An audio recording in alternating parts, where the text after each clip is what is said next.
दोस्तों 1 मई को राज ठाकरे जी का भाषण हुआ और भाषण की शुरुआत कुछ इस तरह से हुई। जमलेल्या माझ्या तमाम हिंदू बांधवांनो, भगिनींनो आणि मातांनो. हिंदू बांधवांनो, हिंदू भगिनींनो आणि हिंदू मातांनो. चला ठीक आहे, राजसाहेब ठाकरे, आपण नेहमी शरद पवारांवर जे आरोप लावता की हे जातीचं राजकारण करतात, पण तुम्ही तुमच्या भाषणाची सुरुवात कशी केली हो? जमलेल्या माझ्या तमाम हिंदू बांधवांनो, हिंदू भगिनींनो, हिंदू मातांनो. बौद्ध नव्हते का तिथे? मुस्लिमही नव्हते, सिखही नव्हते. आपल्या पक्षामध्ये फक्त हिंदू भगिनींनो आणि बंधू भावांनो आहेत.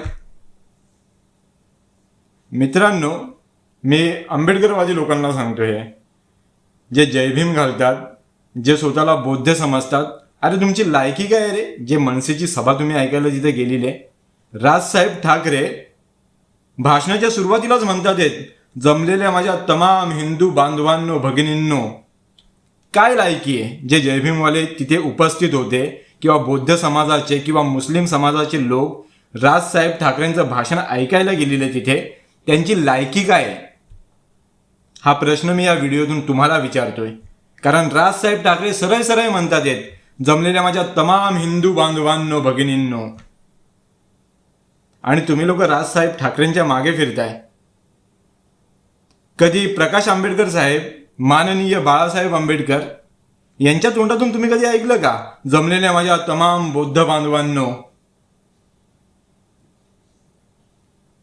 हा, राजसाहेब ठाकरे हे सरळ सरळ हिंदू बांधवांनो म्हणताय.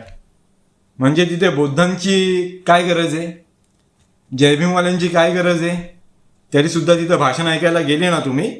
अरे त्यांच्या पक्षामध्ये काम करताना लाज नाही वाटत का तुम्हाला? हे बघा राजसाहेब ठाकरे, तुम्ही तुमचं जे राजकारण करताय ते तुम्ही करा. काय आमचा प्रॉब्लेम नाही, आम्हाला काय प्रॉब्लेम नाही. पण आम्ही आमच्या लोकांना प्रश्न विचारतोय. जे आमची लोक तुमच्या मागे फिरताय आणि तुम्ही सरळ सरळ म्हणताय की हिंदू बांधवांनो, हिंदू भगिनींनो, बौद्ध कुठे गेले? जेव्हा शरद पवार, फुले शाहू आंबेडकर म्हणतात तेव्हा तुम्ही त्यांच्यावर आरोप करता की हे जातीचं राजकारण करताय. अहो सरळ सरळ फुले शाहू आंबेडकर या नावांचा, या महापुरुषांचा तुम्ही अपमान करताय. फुले शाहू आंबेडकर हे नाव घेतल्यावर जातीवाद होतो का हो? तुम्ही डिबेट महाराष्ट्रामध्ये निर्माण केली की फुले शाहू आंबेडकरांचं नाव हे सतत घेतात, छत्रपती शिवाजी महाराजांचं नाही घेत. अहो सगळेच घेतात छत्रपती शिवाजी महाराजांचं नाव, पण फुले शाहू आंबेडकरांचं नाव घेतल्यावर जातीवाद कसा होतो? मी माझ्या पूर्वीच्या व्हिडिओमध्येही म्हटलं होतो की जर फुले शाहू आंबेडकर यांचा अपमान करणारं कुठलंही वाक्य तुमच्या भाषणात आलं तर आम्ही तुमच्या भाषणांचा रिव्ह्यू करणार आणि मी तुमच्या 1 मेच्या भाषणाचा रिव्ह्यू करणार.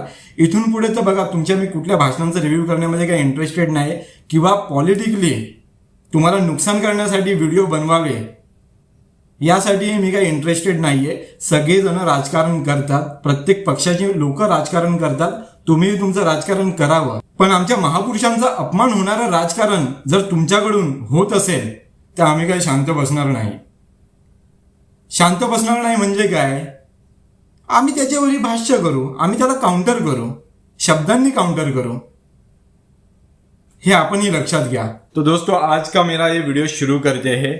आज के वीडियो में राज ठाकरे जी ने जो भाषण किया था 1 मई पे, वो 1 मई के भाषण के ऊपर मैं रिव्यू देने वाला हूँ. और जो मैं अभी मराठी में थोड़ा एग्रेसिव टोन में बात कर रहा था वो रिक्वायर्ड है, क्योंकि हमारे काफी लोग अलग अलग पॉलिटिकल पार्टीज में काम करते हैं और उनको अवेयर करना ये हमारी रिस्पॉन्सिबिलिटी है, ये हमारी जिम्मेदारी है. इसलिए मैंने वो मराठी में बात की, क्योंकि राज साहेब ठाकरे के पीछे ज्यादातर मराठी महाराष्ट्रियन पीपल बहुत ज्यादा हमारे भी उनके पक्ष में काम करते हैं और उनको अवेयर करने के लिए ये बात कहना रिक्वायर्ड था, इसलिए मैंने वो बात कही.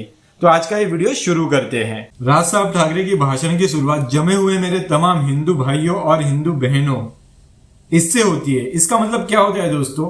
क्या किसी पॉलिटिकल पार्टी में किसी एक ही धर्म के लोग होते हैं या अलग अलग धर्म के लोग या अलग अलग समूह के लोग होते हैं? तो राज साहब ठाकरे यहाँ पर अपनी पार्टी को सीमित कर रहे हैं केवल हिंदू लोगों में, यह पता चलता है. और कुछ दिन पहले मैंने एबीपी न्यूज पर एक खबर देखी थी जिसमें बताया जा रहा था कि हिंदुत्व का नया चेहरा नवनीत राणा. तो मुझे लगता है कि वो खबर एकदम बकवास थी, जबकि राज ठाकरे जी एक हिंदुत्व का नया चेहरा उभर कर आ रहे हैं, ये मुझे पता चलता है. क्योंकि राज साहब ठाकरे की जो सभा थी वो काफी विशाल सभा थी.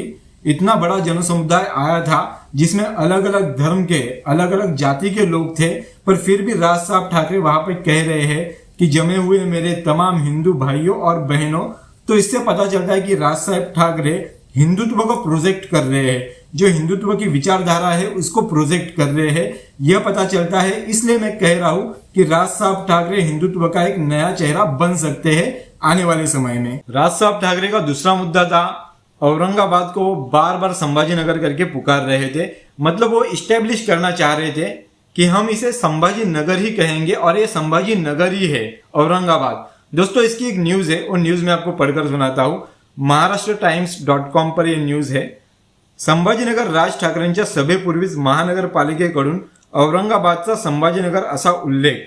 औरंगाबाद जिल्ह्याचे नाव बदलून संभाजीनगर असे करण्याची अनेक वर्षाची मागणी आहे, तर शिवसेनेकडून औरंगाबाद शहराच्या नावाचा उल्लेख संभाजीनगर असाच केला जातो। मतलब शिवसेना जो है वो पहले से ही संभाजीनगर उसे कहती है औरंगाबाद को, और वो इश्यू जो है वो काफी पुराना इश्यू है। आगे बढ़ता हूं। मात्र असे असले तरीही नियमाप्रमाणे शासकीय ठिकाणी औरंगाबाद असाच उल्लेख करणे अपेक्षित आहे, पण औरंगाबाद महानगरपालिकेच्या माहिती जनसंपर्क अधिकाऱ्यांकडून औरंगाबादच्या पुढे संभाजीनगर असा उल्लेख करण्यात आल्याचे माध्यम प्रतिनिधींना सुद्धा धक्काच बसला। देखिए दोस्तों, यहाँ पर पॉलिटिक्स हो गई। शिवसेना को पहले ही आइडिया थी कि औरंगाबाद का उल्लेख राज ठाकरे शायद संभाजीनगर ही करेंगे या फिर ये मुद्दा उठाएंगे। उससे पहले शिवसेना ने ही महानगर पालिका के माध्यम से संभाजीनगर ये प्रचलित कर दिया इस शब्द को। तो यहाँ पर पॉलिटिक्स हो गई। अब मैं इसका प्रमोशन नहीं कर रहा हूँ या कॉन्क्रीटली मैं ये भी नहीं कह रहा हूँ कि वो संभाजीनगर ही है, होना चाहिए या नहीं होना चाहिए वो वहाँ की जनता डिसाइड करेगी, वहाँ के जो लोक प्रतिनिधि है वो लोग डिसाइड करेंगे, हम डिसाइड नहीं कर सकते। बट राज ठाकरे औरंगाबाद को संभाजीनगर कह रहे थे, और संभाजीनगर ये नाम शायद इसमें कोई बुराई भी नहीं है। औरंगाबाद ये नाम क्यों हटना चाहिए और संभाजीनगर नाम क्यों आना चाहिए, इस पर तर्क वितर्क उन्हीं लोगों को देना चाहिए जो इसकी डिमांड कर रहे हैं। क्योंकि हमने भी दादर का नाम चैत्यभूमि होना चाहिए, तब राज साहब ठाकरे विरोध कर रहे थे हमें। तो वहां पे जो संभाजीनगर नाम होना चाहिए वो ठीक है, पर दादर का नाम चैत्यभूमि नहीं होना चाहिए। ये राज साहब ठाकरे का स्टैंड है, इस बात को भी अम्बेडकरवादी लोगों को समझना होगा। राज साहब ठाकरे ने तीसरा मुद्दा उठाया छत्रपति शिवाजी महाराज के समाधि को लेके। उन्होंने कहा कि छत्रपति शिवाजी महाराज की समाधि लोकमान्य टिळक ने बनाई है, जबकि छत्रपति शिवाजी महाराज की समाधि महात्मा ज्योतिबा फुले ने ढूंढकर निकाली थी।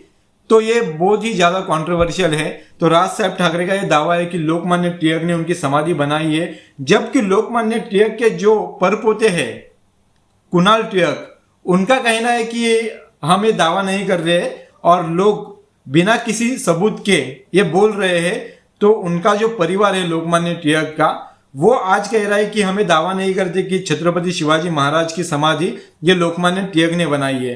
तो उनका परिवार तो इसको नकार रहा है, पर राज साहब ठाकरे बड़े कॉन्क्रीटली ये बता रहे हैं कि छत्रपति शिवाजी महाराज की समाधि लोकमान्य टिळक ने बनाई है, जबकि छत्रपति शिवाजी महाराज की समाधि महात्मा ज्योतिबा फुले इन्होंने ढूंढ निकाली थी और उन्होंने सबसे पहली शिव जयंती सेलिब्रेट की थी। और चौथा मुद्दा राज साहब ठाकरे ने उठाया, जिसके वजह से ये वीडियो में बना रहा हूं, अदरवाइज मुझे ये वीडियो बनाने की जरूरत भी नहीं थी। वो मुद्दा था यह महाराष्ट्र फुले शाहू अंबेडकर से पहले छत्रपति शिवाजी महाराज जी का है। उनका जो स्टेटमेंट था वो इस तरह से था, फुले शाहू आंबेडकरांचा महाराष्ट्र आहेच, मतलब फुले शाहू आंबेडकर जी का महाराष्ट्र है ही, पर उनसे पहले यह महाराष्ट्र छत्रपति शिवाजी महाराज का है। दोस्तों देखिए, मुझे ये जो सेंटेंस है ना, ये बड़ा अपमानजनक लगता है। हमारे महापुरुषों का अपमान कर रहे हैं, मुझे ऐसा फील होता है। अगर मैं कहूं कि यह महाराष्ट्र छत्रपति शिवाजी महाराज का तो है ही, उन्होंने इस महाराष्ट्र को तो बनाया ही है, पर उनसे पहले अगर इस पूरे भारत भूमि को जिसने बनाया है उनका नाम है सम्राट अशोक। इसके लिए यह भूमि छत्रपति शिवाजी महाराज की तो है ही, पर उनसे पहले यह भूमि सम्राट अशोक की है। दोस्तों कैसे लगता है सुनने के लिए? क्या मैं यहाँ पे सम्राट अशोक जी के गुणगान गा रहा हूं या छत्रपति शिवाजी महाराज को अंडर एस्टिमेट कर रहा हूं? मैं आपको राज साहब ठाकरे का उन्होंने एक फेसबुक पोस्ट डाली है, वो मैं आपको पढ़कर सुनाता हूँ। 1 मे के दिन ही उन्होंने डाली है। महाराष्ट्र आपल्याला सहज मिळालेला नाही। 6-7 दशकांपूर्वी असंख्य लोकांनी लाठ्या काठ्या खाल्ल्या, 107 जणांनी हुतात्म्य पत्कारले, तेव्हा कुठे आपल्याला हा महाराष्ट्र लाभला। दोस्तों, राज साहब ठाकरे के पोस्ट में यहाँ पे छत्रपति शिवाजी महाराज जी का नाम नहीं है, तो इसे क्या समझा जाए कि छत्रपति शिवाजी महाराज से भी बड़े ये 107 हुतात्मा है। अगर मैं इसको कंपेयर करूं तो ये कैसा होगा दोस्तों? ये मैं छत्रपति शिवाजी महाराज के गुणगान गाया ऐसा नहीं लगेगा, बल्कि ऐसा लगेगा कि मैं 107 हुतात्मा का अपमान कर रहा हूं। अगर मैं कहूं कि यह महाराष्ट्र इनसे पहले डॉक्टर बाबा साहेब अम्बेडकर जी का है, अगर ऐसा मैं कहूं तो मैं क्या डॉक्टर बाबा साहेब अम्बेडकर जी की प्रशंसा कर रहा हूं या मैं इनका अपमान कर रहा हूं? दोस्तों, तो कुछ चीजें ऐसी होती है कि जिसको प्रोजेक्ट जिस तरह से किया जाता है, कभी कभी हमारे महापुरुषों का हमसे ही अपमान हो जाता है। तो इस चीज से बचना चाहिए। इसीलिए मैंने पहला वीडियो में मैंने ये डिक्लेयर किया था कि अगर राज साहब ठाकरे हमारे महापुरुषों का अपमान करते हैं तो मैं उनके हर भाषण का रिव्यू करूंगा, और उनको पॉलिटिकली नुकसान करने का कोई मेरा प्रयास नहीं है। बट अगर हमारे महापुरुषों का अपमान होता है तो हमें बोलना पड़ेगा। अगर फुले शाहू अम्बेडकर ये नाम लेने से जातिवाद होता है, तो आपके जो प्रेरणा स्थान है वो सारे के सारे ब्राह्मण क्यों है? यहां पर मैं जातिवाद नहीं ला रहा हूं। आपने रामदास स्वामी जी की बहुत तारीफ की। जब छत्रपति शिवाजी महाराज और उनका गुरु शिष्य का नाता बताया जाता है, उस पर आपने भाष्य किया कि ना उन्होंने कभी उनको गुरु माना, ना उन्होंने उनको कभी शिष्य माना। इस तरह की राज ठाकरे जी ने बातें तो की, पर साथ ही साथ ये भी कहा कि रामदास स्वामी जो है उन्होंने सबसे अच्छा लिखा है छत्रपति शिवाजी महाराज के बारे में। दोस्तों, ये मेरे हाथ में किताब है जिसका नाम है अनाइलेशन ऑफ कास्ट।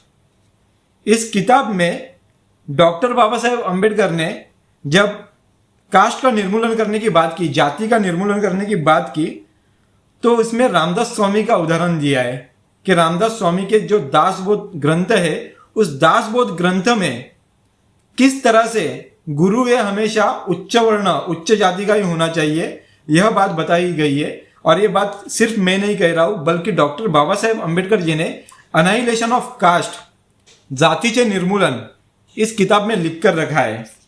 आप स्क्रीनशॉट देख लीजिए बाजू में। तो दोस्तों, जो राज साहब ठाकरे रामदास स्वामी का जो दाखला दे रहे हैं, उन रामदास स्वामी के बारे में डॉक्टर बाबा साहेब अम्बेडकर जी ने क्या लिख कर रखा है, वो भी राज साहब ठाकरे को पढ़ना चाहिए। और जो आखिरी मुद्दा था वो था लाउड स्पीकर का। तो लाउड स्पीकर का विरोध तो मैं खुद भी करता हूं। राज साहब ठाकरे ने कहा कि यह सामाजिक मुद्दा है, धार्मिक मुद्दा नहीं है। इस बात से भी मैं एग्री करता हूं, क्योंकि लाउड स्पीकर पर अजान कहना, देखिए आपकी अजान है, आप अपने घर में बोलिए या मस्जिद में बोलिए, पूरे दुनिया को सुनाने की क्या जरूरत है? मतलब हमें क्यों डिस्टर्ब कर रहे हो यार? We are not interested in your अजान और इन योर प्रार्थना, पूजा अर्चना। सो घर में बोलिए, मस्जिद में बोलिए, पूरे दुनिया को क्यों सुना रहे हो? तो इस बात से तो मैं एग्री करता हूं, पर राज साहब ठाकरे के आंदोलन में मैं सहभागी नहीं होना चाहता।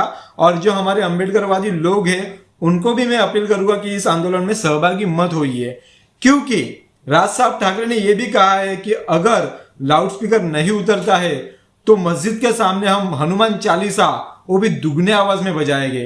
तो दोस्तों, राज साहब ठाकरे के इस भाषण से हमें ऐसा लगता है ये हिंसा को मोटिवेट कर रहा है, और हम अहिंसा को मानने वाले लोग हिंसक आंदोलन का कभी भी हिस्सा नहीं हो सकते, क्योंकि हमारे डॉक्टर बाबा साहेब अम्बेडकर जी ने कार्ल मार्क्स को नकारा था और बुद्ध को स्वीकारा था। इसका सबसे बड़ा कारण था बुद्ध का मार्ग अहिंसक था और कार्ल मार्क्स का मार्ग हिंसक था। इसलिए डॉक्टर बाबा साहेब अम्बेडकर जी ने कार्ल मार्क्स को नकारा था और बुद्ध को स्वीकारा था। तो यही एक रीजन है। अगर राज साहब ठाकरे का अहिंसक मार्ग है तो हम उनके साथ है, अगर उनका मार्ग हिंसक है तो हम अम्बेडकरवादी उनके साथ नहीं है। आज के वीडियो में इतना ही, मिलते हैं नेक्स्ट वीडियो में। तब तक के लिए जय भीम, नमो बुद्धाय।